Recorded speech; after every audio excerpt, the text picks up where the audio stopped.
It can't be.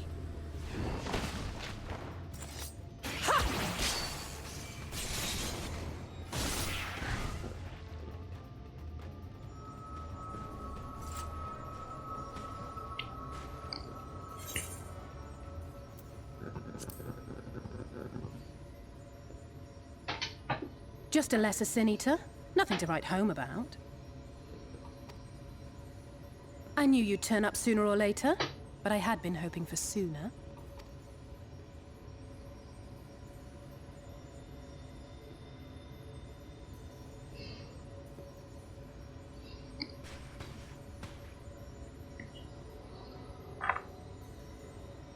How are you?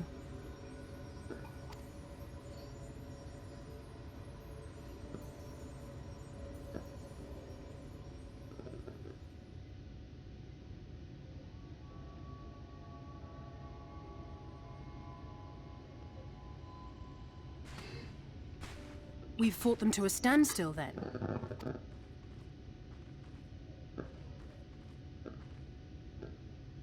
The Exarch did say that the Empire seemed to have drawn back when he last looked in on the source. But without knowing for sure how fast time was passing there, I couldn't help worrying that a lot might have happened since then. I'm heartily relieved to hear that it hasn't, just as Alphino must have been. As you can imagine, both he and Araeng were desperate to hear the news from home when I arrived. I haven't actually seen Thancred and Y'shtola yet, but they will have heard all the latest developments from the Exarch by now, or should have at least.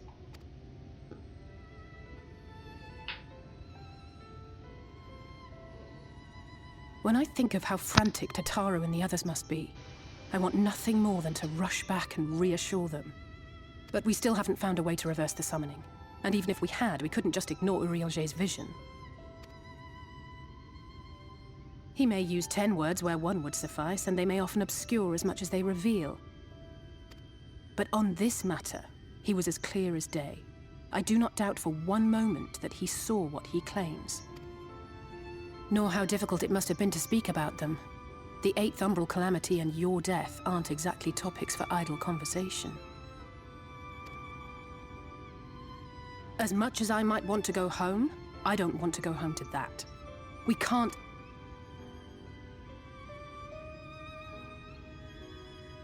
That great wall of white is a remnant of the flood.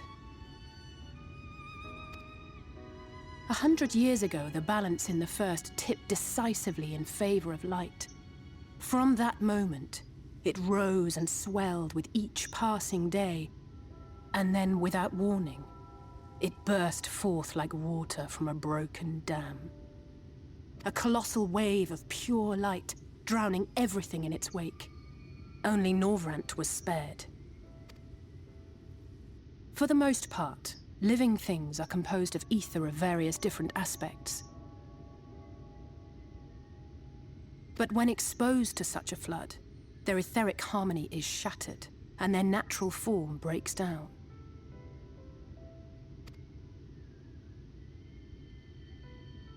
Then they either perish, or are warped into mindless abominations.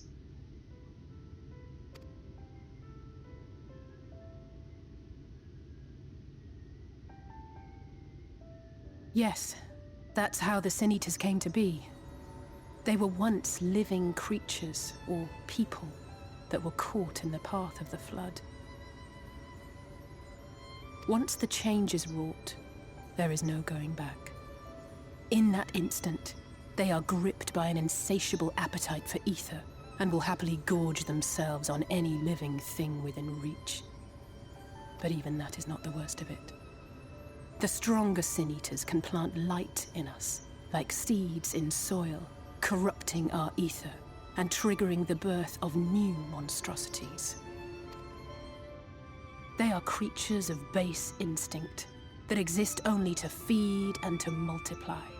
They feel no pity, know no remorse, and are utterly deaf to reason, which is why they must be destroyed. Every last one of them.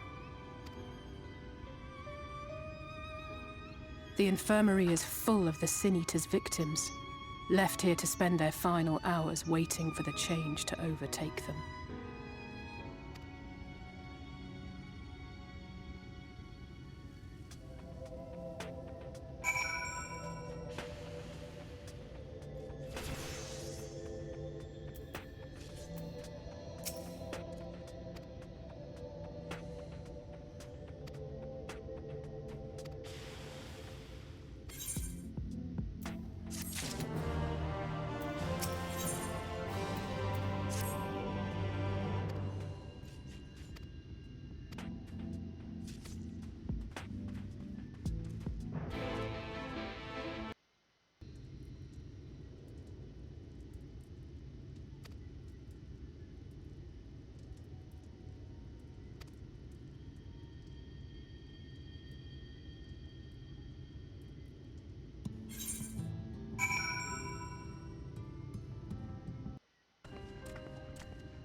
Look, over there, where the wall is broken.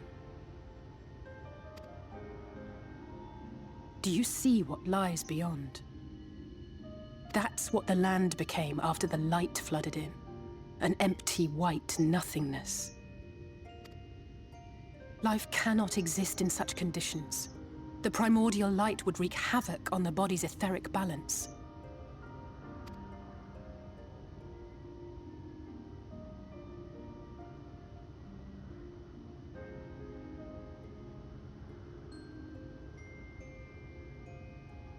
That nectarine you bought, it's Halric's favorite fruit.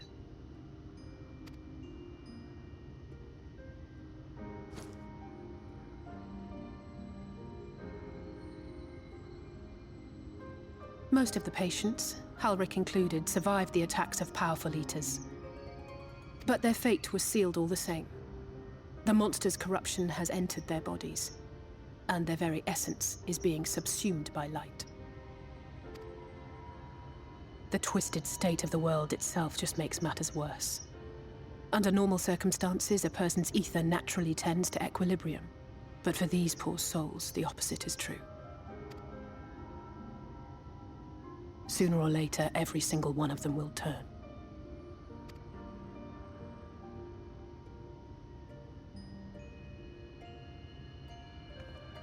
Tesleen and the patients, they all know this. They know what has to be done before the change goes too far, before the eater within takes over. The preferred method is mixing poison into their favorite food. In my time here, I've borne witness to a lot of last meals.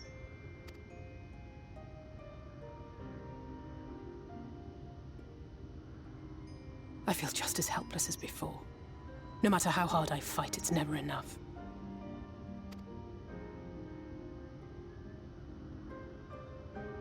But it's a war I mean to wage, nonetheless. Speaking of wars, do you remember how I made you promise not to leave me and then promptly collapsed? Well, let's just say I had a few choice words for the Exarch concerning the timing of his summons.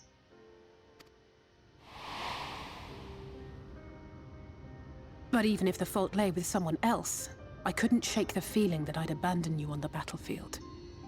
So I swore that I'd make up for my absence there by making a difference here. And that's what keeps me moving forward, even when things seem hopeless.